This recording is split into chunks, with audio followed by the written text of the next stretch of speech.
көзден жас бұрқ ете қалады. Сол кезде в кадре смотрится очень красиво и убедительно. А кейбіреулер пользуются какими-то там бір жасты шығаратын не қылатын заттармен, средствами. Для меня это немножко непонятно. Қараңыз, мынандай сұрақ сізге.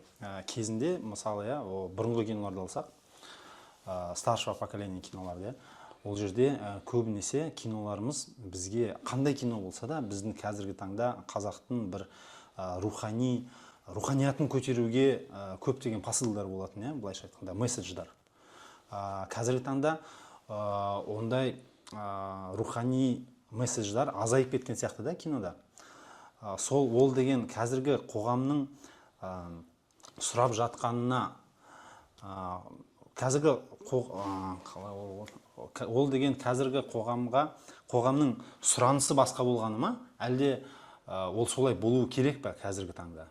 Білмедім, керісінше мен сіздің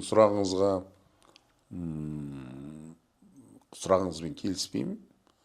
Себебі мен өзім кеңес дәуірінде өскен азаматпын. Ол кезімізде дәл қазақтың рухын көтеретіндей фильмдер болған жоқ. Единственный болғаны Қыз жібек жаңағы. Тағы бір-екі-үш фильм бар, болды, одан жоқ. В основном ол заманда кеңес одағының өзінің бір системасы болатын, жүйесі болатын, централизованный. Кремль, он диктовал свои условия. Ничего, чтобы не было такого, чтобы можно было говорить о казахских батырах, о чем-то там, да, бір қазақтың бір рухын көтеретіндей фильмдер түсіргізбейтін. Оған наоборот тыйым салынатын, бір определенный бір цензура болатын. Деп ойлаймын, себебі ондай фильмдер жоқ болатын.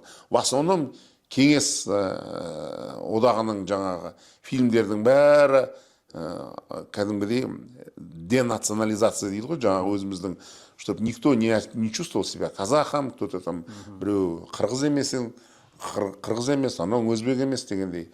Бірақ қалай айтсам болады, ол заманда қазақша сөйлеудің өзі бір ұятты болатын.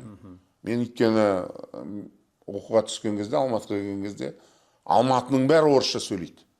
Қазақша сөйлесең бәрі бүйтіп жақтырмай қарайтын ол кезде. Қазір мен маған ұнайтыны кәдімгідей трендке айналып жатқан қазақша сөйлеу қазір модада деп, қазір сондай тренд болды. Көбінесе фильмдердің бәрі қазақша. Қазір мысалы жасыратын несі бар? Кинотеатрға барсаңдар, фильмдер орыс атауымен, орыс атауы бар фильмдер, орыс тілді фильмдер. Оларға біздің аудитория, біздің көрермендер принцип түрде бармайды. Бас тартады оны. Тек қана қазақша киноға барады. Бұрын қазақша киноға бармау жеді ғой. Қазір қазақ киноның сапасы өте жоғары деңгейде болғаннан кейін